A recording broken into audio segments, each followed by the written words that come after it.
कृषीवनचे सहप्रायोजक आहेत सन and ocean, पिकांचं संपूर्ण संरक्षण आणि पोषण, आणि Madhuri solar Pune, a spark of happiness.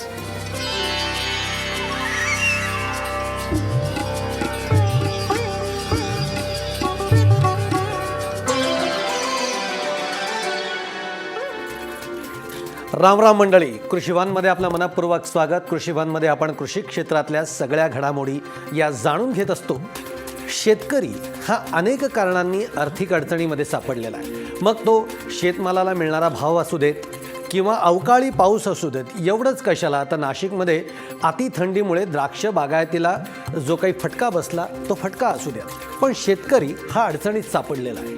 अशावेळी त्याला पूरक व्यवसाय म्हणून नर्सरीचा पर्याय हा आता जोमाने पुढे येताना आपल्याला दिसतोय.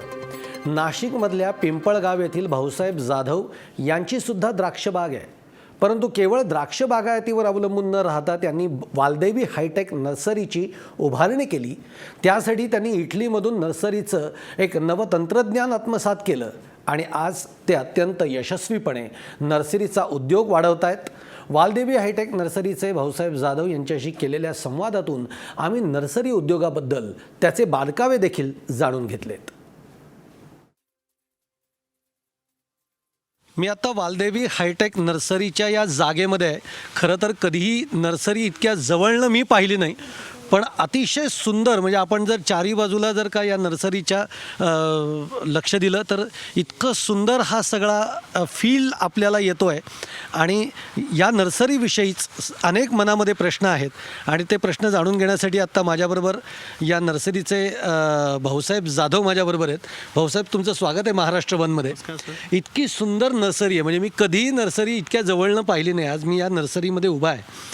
खरं तर आपण बघतो की सध्या राज्यातली जर परिस्थिती बघितली तर शेतकरी हवालदिल आहे. काही शेतकरी अडचणीत सापडलेला आहे आणि अनेकदा आपण असं म्हणतो की नर्सरी व्यवसायाकडे खरं तर शेतकऱ्यांनी वळावं. तो एक चांगला व्यवसाय म्हणून त्याच्याकडे बघितलं जाऊ शकतं. तुम्ही त्या व्यवसायात आलात. खरं तर तुमची द्राक्षबाग, पण द्राक्षबागेला पेक्षाही तुम्ही प्राधान्य नर्सरीच्या उद्योगाला दिलं, नर्सरीच्या व्यवसायात दिलं. का तुम्हाला असं वाटलं की आपण नर्सरीकडे वळावं? 2005 साली अतिवृष्टी झाली. त्यावेळेस म्हणजे लावलेलं सर्व पिकं आणि वाफ्यावरती टाकलेली रोपं, सर्व रोपं उद्ध्वस्त झाल्यामुळे अतिवृष्टीमुळे सर्व रोपं खराब होऊन गेले. पण मग ह्यासाठी आपल्याला काहीतरी करता येईल का, शेतकऱ्यांसाठी काहीतरी करता येईल का, ह्या दृष्टीनं मी यशवंतराव चव्हाण मुक्त विद्यापीठ कृषी विज्ञान केंद्र गंगापूर या ठिकाणी मी रोपवाटिका व्यवसायाचं ट्रेनिंग घेतलं. ते ट्रेनिंग घेतल्यानंतर मी कृषी विभागात गेलो आणि कृषी विभागाने मला वेळोवेळी मदत केली. मी सुरुवात 1 गुंठ्यापासून रोपवाटिकेला सुरुवात केली आणि त्यावेळेस शेतकऱ्यांना बी चांगला फायदा होत गेला आणि मी हळूहळू दरवर्षी एक पॉली हाऊस करत गेलो.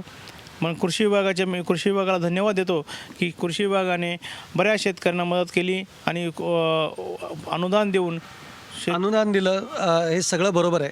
पण मी आता तुमचं हे सगळं नर्सरी बघत असताना मी बघतोय अत्यंत हायटेक पद्धतीने तुम्ही ही नर्सरीची सगळी उभारणी केलेली आहे. म्हणजे वरती तुम्ही ब्लॅक कर्टन टाकलेली आहेत, खालीसुद्धा जर आपण बघितलं तर पूर्ण मॅट तुम्ही दिलेलं आहे. ही सगळी टेक्नॉलॉजी तुम्ही कुठनं आत्मसात केली? मी आता मागच्याच महिन्यात आपलं इटलीला जाऊन आलो. इटलीला गेल्यानंतर तिथं बघितलं, तिथल्या लोकांचं मॅनेजमेंट बघितलं, तिथल्या लोकांच्या नर्सऱ्या बघितल्या. तर आपल्यापेक्षा खूप काही त्यांनी पुढं आहेत. ते तिथून आल्यानंतर मग आपण काहीतरी बदल केला पाहिजे, आपल्या शेतकऱ्यांना काहीतरी फायदा झाला पाहिजे आणि चांगल्या प्रकारचे रोपं कसे शेतकऱ्याला देता येईल आणि त्याच्यापासून चांगलं उत्पन्न कसं मिळेल, आपल्या क्वालिटी कशी सुधारवता येईल, ह्या दृष्टीनं तिथल्या बघितल्यानंतर मी आपल्या इथं येऊन आपल्या आत्मसात केलं. नर्सरीमध्ये ते आत्मसात केलं. पण मला सांगा की ब्लॅक खाली जे मॅट टाकलेलं आहे तुम्ही, त्याचं कारण काय आहे? आणि वरती जे ब्लॅक कर्टन टाकलेलं आहे त्याचं कारण काय आहे? खालची जी मॅट टाकलेली आहे त्या रोपाची रूट मुळं जमिनीत जाऊ नये आणि जमिनीत गेल्यामुळं सूत्रकृमी इतर अनेक मातीतून अनेक प्रकारच्या बुरशी रोपांना त्रास आणि ते शेतकऱ्यांनी लागवड केल्यानंतर शेतकऱ्याच्या वावरात जाऊन त्या डम्पिंगचं प्रमाण जास्त मररोग जास्त होते. त्या दृष्टीनं तिथं मी ट्रेनिंग घेतलं आणि त्या दृष्टीने त्याचा फायदा शेतकऱ्यांना नक्कीच होणार आहे. आणि जी वरची नेट टाकली आपल्याला जेवढं पाहिजे एवढी गरज आहे सूर्यप्रकाशाची तेवढी आपल्याला त्याच्यातून घेता येईल, मेंटेन करता येऊ maintain शकते. करता येईल. तुमच्या या नर्सरीमध्ये रोपवाटिकेमध्ये कोणत्या कोणत्या प्रकारची रोपवाटिका आहेत? आमच्याकडं सर्व प्रकार म्हणजे सर्व भाजीपाल्याचे झेंडू फुलांचे सर्व टमॅटो, मिरची, कोबी, फ्लावर सर्व प्रकारचे फुलं आणि रोपांची भाजीपाल्याच्या रोपांची लागवड रोपं मिळतात आपल्याकडे.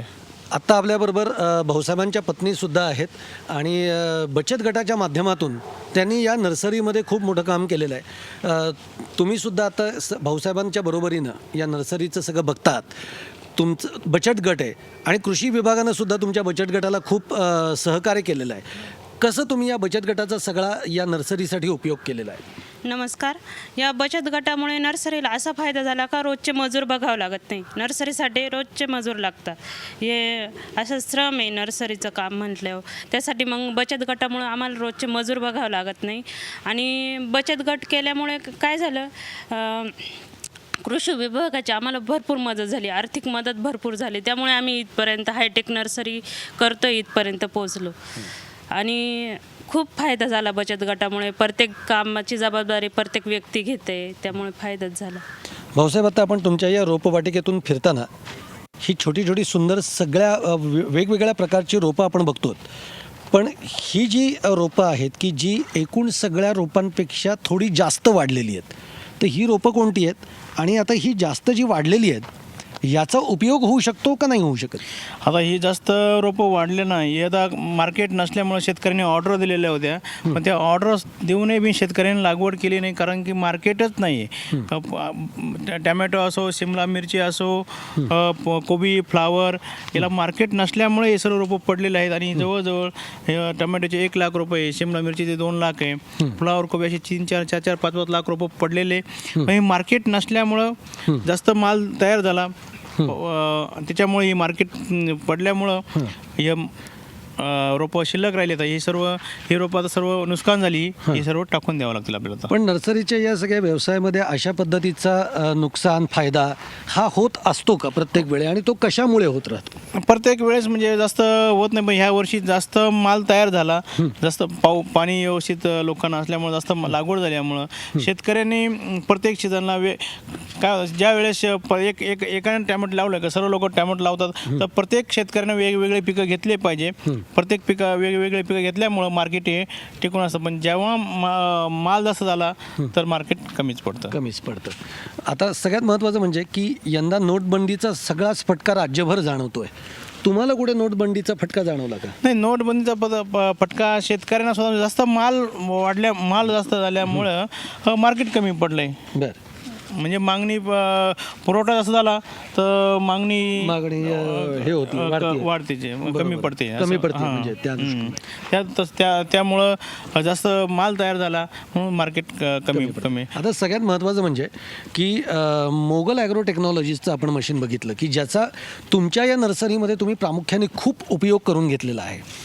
तर या मशीनचा, त्यांच्या टेक्नॉलॉजीच्या मशीनचा सीडलिंग मशीन आहे ना, ते सीडलिंग मशीन, त्याचा उपयोग तुमच्या या नर्सरीमध्ये कसा झाला? खूप चांगल्या प्रकारे उपयोग झाला. म्हणजे ज्या ठिकाणी आम्हाला 20-25 माणसं लागायचे, मजूर लागायचे, त्या ठिकाणी मशीन आमचं एका दिवसामध्ये तेवढं रोपं टाकून होतं. आणि एकसारखं रोपाची उगवण होते. कुठल्या प्रकारचं रोपं मागं पुढं उगवण क्षमता एकसारखी होते, एकसारखे खोलीवर रोपं पडले जातात. त्याच्यामुळं आणि वेळेत काम होतं आणि चांगला फायदा झाला त्याचा. त्यांचं म्हणणं असं आहे की तासाला 25,000 रोपांची ते हे करू शकतात, पेरणी करू शकतात त्या याच्यामध्ये. हो, ते तर एवढा मोठा फायदा आहे. पण मग याच्यामुळे मजुरी कमी लागतात तुम्हाला आणि उत्पन्न कमी वेळेत जास्त रोपं पडले जातात. चांगला उपयोग होतो त्याचा. आपण बघतोय की एकूणच आता भाऊसाहेबांशी बोलताना नोटबंदीच्या फटक्यापासून ते अगदी बाजारपेठेमध्ये शेतकरी सुद्धा जेव्हा जास्त प्रमाणामध्ये एक लागवड करतो तेव्हा मात्र याचा परिणाम या व्यवसायावर होतानाही आपल्याला दिसतोय. पण सगळ्यात महत्त्वाचं म्हणजे मोगल ॲग्रो टेक्नॉलॉजीजनी जे मशीन बनवलं त्याचा उपयोग या नर्सरीमध्ये कसा झाला तेही भाऊसाहेबांनी आपल्याला समजून सांगितलं. आणि सगळ्यात महत्त्वाचं म्हणजे त्या मशीनच्यामुळे मजुरांची संख्या कमी लागली, कामाचा वेग वाढला आणि त्यामुळे उत्पन्नातसुद्धा वाढ झाली आहे. इथे एक छोटासा ब्रेक आपण घेऊयात. पाहत राहा महाराष्ट्रपान.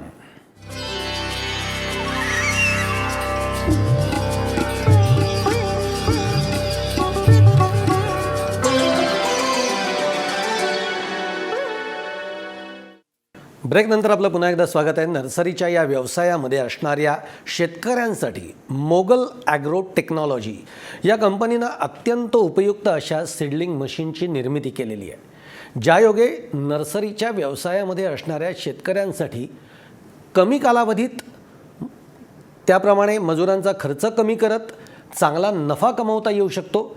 मोगल ॲग्रो टेक्नॉलॉजीनं कायमच शेतकऱ्यांच्या उपयुक्ततेचा विचार करून उत्पादनांची निर्मिती केलेली आहे.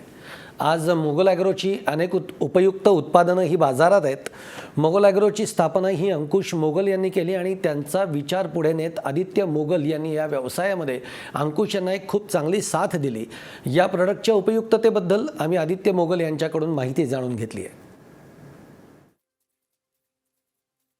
मी आता वालदेवी हायटेक नर्सरीच्या जागेमध्ये आहे. नर्सरी तर आपण बघणारच आहोत, पण या नर्सरीला जी उपयुक्त मशीन्स आहेत जी मोगल ॲग्रो टेक्नॉलॉजीजनी बनवलेली आहेत ती मशिनरी आज आपण बघणार आहोत. ती खरं तर अंकुश मोगल यांनी ही कंपनी सगळी स्थापन केली आणि याचं मागचं सगळी जी आयडिया आहे ती अंकुश मोगल यांची आहे. पण आत्ता माझ्याबरोबर आदित्य मोगल आहेत. त्यांच्याकडनं आपण हे सगळं जाणून घेऊयात की ही टेक्नॉलॉजी आहे किंवा हे जे मशीन आहे हे नर्सरीच्या दृष्टीतनं कसं उपयुक्त आहे. मोगल ॲग्रो टेक्नॉलॉजी ही कंपनी 2010 साली माझे मोठे बंधू अंकुश मोगल यांनी सुरू केली. आणि कंपनी सुरू करण्याचं मेन रिझन म्हणजे जे सर्वसाधारण शेतकरी असतात त्यांच्यासाठी आपण असं काही प्रॉडक्ट डेव्हलप करायचं की जेणेकरून त्यांचं काम सोपं होईल आणि त्यांचा जास्तीत जास्त फायदा होईल. तर मग या दृष्टीने आम्ही जवळपास 3 वर्ष कंपनीने यावरती रिसर्च आणि डेव्हलपमेंट केलं आणि फायनल आमचं प्रॉडक्ट जे आहे ते म्हणजे ॲटोमॅटिक सीडलिंग मशीन. हां, तुम्ही आत्ता ॲटोमॅटिक सीडलिंग मशीनचा उल्लेख केलात. या मशीनबद्दल मला सांगा, याची उपयुक्तता आणि नर्सरीच्या दृष्टीतनं हे कसं जास्त उपयुक्त आहे याच्याबद्दल सांगा. नर्सरी ॲटोमॅटिक सीडलिंग मशीन याचा महत्त्वाचा उपयोग म्हणजे जे भाजीपाला नर्सरी असतात तर त्याच्या ट्रेमध्ये ॲटोमॅटिक पद्धतीने भाजीपाल्याचं बी रोपण्याचं काम हे मशीन करतं.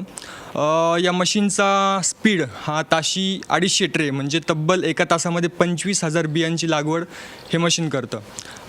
तसंच हे मशीन 15 लेबरचं काम एकटं करतं. आणि सगळ्यात महत्त्वाचं म्हणजे या मशीनला 0 मेंटेनन्स आहे. तर ओव्हरऑल असा फायदा की कमी लेबरमध्ये जास्तीत जास्त काम आणि जास्तीत जास्त प्रोडक्शन हे कमी वेळेमध्ये आणि कमी लेबरमध्ये होतं. आणि सगळ्यात महत्त्वाचं म्हणजे की हे मशीन सिंगल फेज इलेक्ट्रिसिटीवर चालतं. आता बऱ्याच वेळा खेडेपाड्यांमध्ये लाईटीचा खूप प्रॉब्लेम असतो इलेक्ट्रिसिटीचा. तर मोस्टली सिंगल फेज इलेक्ट्रिसिटीच ही खेडेगावांमध्ये असते. त्यामुळे आम्ही हा दृष्टिकोन बघून हे मशीन सिंगल फेज इलेक्ट्रिसिटीवर चालू केलं जेणेकरून सगळ्या नर्सरीवाल्यांना याचा फायदा होईल. मग अशी तुमची आणखीन कोणती प्रॉडक्ट्स आहेत? आमचं सगळ्यात महत्त्वाचं प्रॉडक्ट म्हणजे फुल सीडलिंग लाईन. फुल सीडलिंग लाईनमध्ये आम्ही काय करतो की 2 प्रकारचे कोकोपीट फिलिंग मशीन आणि एक ॲटोमॅटिक सीडिंग मशीन त्यात फिट करतो. ही टोटल लाईन जवळपास 25 ते 30 फुटाची असते. त्यामध्ये आपण सुरुवातीला लेबर एक फक्त रिकामा ट्रे सोडतो की आता आपण कन्व्हेयर बेल्टवर ट्रे ठेवलेला आहे आणि हा डिब्लर आहे. डिब्लरने ऑटोमॅटिक कोकोपीटवर प्रेसिंग होतं आणि सीडसाठी कॅव्हिटी तयार होते. आता हा ट्रे पुढे गेला की आम्ही त्याला सेन्सर बसवलेले. सेन्सरच्या साहाय्याने बरोबर आता हा ड्रम फिरेल. ड्रमला बारीक बारीक आम्ही होल लावलेले आहे. त्यात न्यूमॅक टेक्नॉलॉजी त्या पद्धतीने मग प्रत्येक सीड हे प्रत्येक होलमध्ये एक करून पडतं. अशा प्रकारे ताशी जवळपास 250 ट्रे आपण काढू शकतो. भविष्यात काय करणार आहे अजून ही कंपनी पुढे जाऊन? आमचा मोस्टली मेन हेतू असा आहे की शेतकऱ्यांसाठीच आपण जास्तीत जास्त कामं करावी. कारण की भारताचा जो पोशिंदा म्हणता तो शेतकरी असतो आणि त्यासाठी मग त्याचं काम जास्तीत जास्त सोप्या पद्धतीने व्हावं म्हणून आम्हाला भविष्यात भरपूर अजून प्रॉडक्ट्स आणायचे आहेत आणि जेणेकरून आपली जी भारतातली शेती आहे ती आम्हाला इस्रायल देशासारखी प्रगत करायची आहे. आणि तसंच आपले माननीय पंतप्रधान नरेंद्र मोदीजी यांचं जे स्वप्न आहे make in India, make for India, हे आम्हाला सत्यात उतरवायचं आहे. इथे पुन्हा एक छोटासा ब्रेक घेऊयात. पाहत राहा महाराष्ट्रवन. कृषीवनचे सहप्रायोजक आहेत सन अँड ओशन, पिकांचं संपूर्ण संरक्षण आणि पोषण, आणि Madhuri solar Pune, a spark of happiness.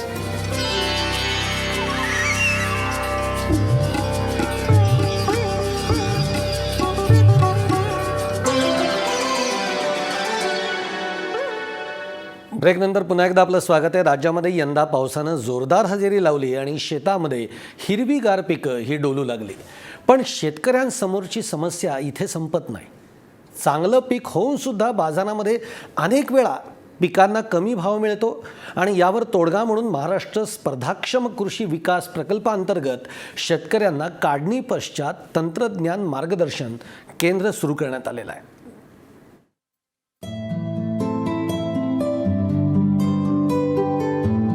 यंदा राज्यामध्ये अपेक्षेपेक्षा चांगला पाऊस झाला.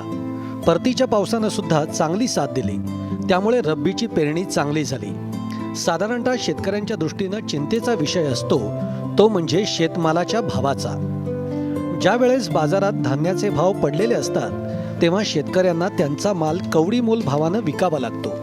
पण अशा वेळी शेतकऱ्यांनी काय करणं गरजेचं आहे याचं प्रशिक्षण मिळणं खूपच गरजेचं आहे. शेतकऱ्यांनी आपला माल धान्य स्वच्छता प्रतवारी मशीननं स्वच्छ करून त्याची प्रतवारी करून तो माल स्वच्छ आणि गुणवत्तापूर्ण स्वरूपामध्ये बाजारामध्ये नेल्यास त्याला जास्तीत जास्त चांगला भाव मिळू शकतो. शेतकऱ्यांना अशा पद्धतीच्या तांत्रिक ज्ञानाची गरज लक्षात घेऊन महाराष्ट्र स्पर्धाक्षम कृषी विकास प्रकल्पांतर्गत काढणी पश्चात तंत्रज्ञान मार्गदर्शन केंद्र सुरू करण्यात आलं आहे. बाजारामध्ये शेतमालाचा भाव घसरलेला असता तो गुणवत्तेच्या कसोटीवर कसा विकावा यासाठी सुविधा केंद्रांचा कसा लाभ मिळू शकतो याचं सुद्धा मार्गदर्शन या केंद्रामध्ये करण्यात येतं. चालू वर्षी विशेषतः या हंगामामध्ये अन्नधान्य पिके, कडधान्य पिके याच्यामध्ये काढणी झाल्यानंतर ज्यावेळेस हा शेतकऱ्यांचा माल बाजारामध्ये गेला तर त्यावेळेस शेतीमालाचे या भाव फार मोठ्या प्रमाणात खाली आले. अशा परिस्थितीमध्ये शासनाने शेतीमाल हमी भाव योजना देखील सुरू केलेली असल्यामुळे हमी भावाने या शेतीमालाची खरेदी करण्यासाठी केंद्रे अस्तित्वात आहेत.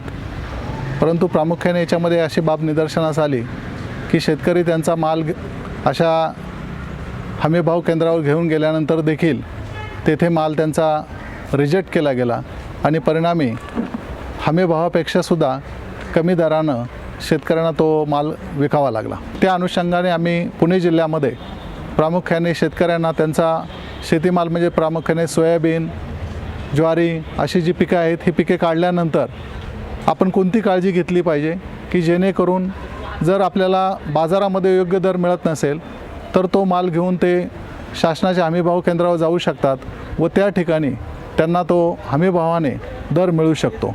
याच्यामध्ये प्रामुख्याने असं निदर्शनास आलं की त्या काढणी केलेल्या मालामध्ये काडी कचरा असतो, दगड असतात, कचरा असतो. त्याचप्रमाणे प्रत्येक पिकाकरता त्याचं मॉइश्चर पर्सेंटेज काय असावं हे निश्चित केलेलं असतं. परंतु याबाबतची तांत्रिक माहिती शेतकऱ्यांना नसते आणि परिणामी शेतकरी काढणीनंतर जो काय शेतीमाल आहे तो तसाच बाजारामध्ये घेऊन येतो आणि मग त्याचं मॉइश्चर पर्सेंटेज योग्य नाही किंवा काडी कचरा जास्त आहे याच्यामुळं तो FAQ क्वालिटीमध्ये बसत नसल्यामुळं त्या केंद्रावर तो माल खरेदी केला जात नाही आणि परिणामी शेतकऱ्याला मग व्यापाऱ्याकडे याच्यापेक्षा कमी भावाने देखील मालाची विक्री करावी लागते. आणि म्हणून आम्ही संपूर्ण जिल्हाभर या बाबतीमध्ये शेतकऱ्यांना मार्गदर्शन करण्यासाठी केंद्र सुरू केली. त्यामध्येच आज आपण नारायणगावमध्ये कृषी विज्ञान केंद्र नारायणगाव यांच्या माध्यमातून आम्ही अशा प्रकारचं केंद्र सुरू केलं आहे. या ठिकाणी आम्ही एवढंच करून थांबलो नाही तर महिलांचे जे बचत गट आहेत त्यांना कृषी विज्ञान केंद्र मार्गदर्शन करत असतं. त्या बचत गटांना आम्ही स्पायरल सेपरेटर प्रात्यक्षिकाच्या माध्यमातून दिले जेणेकरून जो काही काडी कचरा सोयाबीनसारख्या पिकामध्ये असतो तो काडी कचरा या स्पायरल सेपरेटरच्या माध्यमातून काढता येऊ शकतो. माल स्वच्छ होतो आणि मग अशा स्वच्छ झालेल्या मालाला जर चांगल्या पद्धतीने वाळवलं तर निश्चितपणे त्याचा बाजारामध्ये दर अगदी चांगला मिळू शकतो आणि जर बाजारच अगदी कमी असेल तर किमान तो शासनाच्या हमीभाव केंद्रावर गेल्यास त्याला निश्चितपणे शासनाने जो काही हमीभाव निश्चित केलेला आहे त्या दराने तो भाव मिळू शकतो. याबद्दलचं प्रशिक्षण आज आम्ही दिलं. याबद्दलची प्रचार मोहीम फार मोठ्या प्रमाणात आम्ही शेतकऱ्यांच्यामध्ये करत आहोत. यासाठी शेतकऱ्यांचे जे गट आहेत, कृषी विज्ञान मंडळ आहेत, महिलांचे गट आहेत, यांच्या माध्यमातून या बाबीचा आम्ही प्रचार प्रसार करून शेतकऱ्यांच्यामध्ये ही बाब शेतकऱ्यांच्या निदर्शनास आणून देत आहोत की जेणेकरून शेतकऱ्यांचं दरामुळे नुकसान होणार नाही याची खबरदारी आम्ही घेत आहोत. बाजाराला आवश्यक गुणवत्तापूर्वक आणि उच्च मूल्याधारित शेतमालाचा पुरवठा करण्याच्या उद्देशानं पुणे जिल्ह्यामध्ये 14 शेतकरी उत्पादक कंपन्यांची स्थापना करण्यात आली.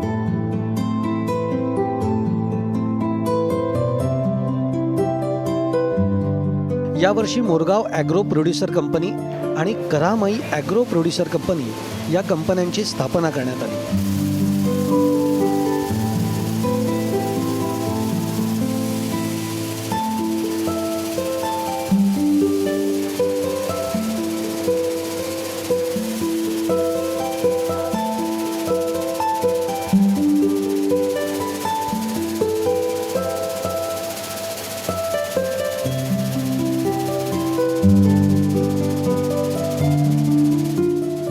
कृषी वनमध्ये आज आपण इथंच थांबूयात. उद्या पुन्हा भेटू याच वेळी याच ठिकाणी, अर्थातच महाराष्ट्र वनमध्ये.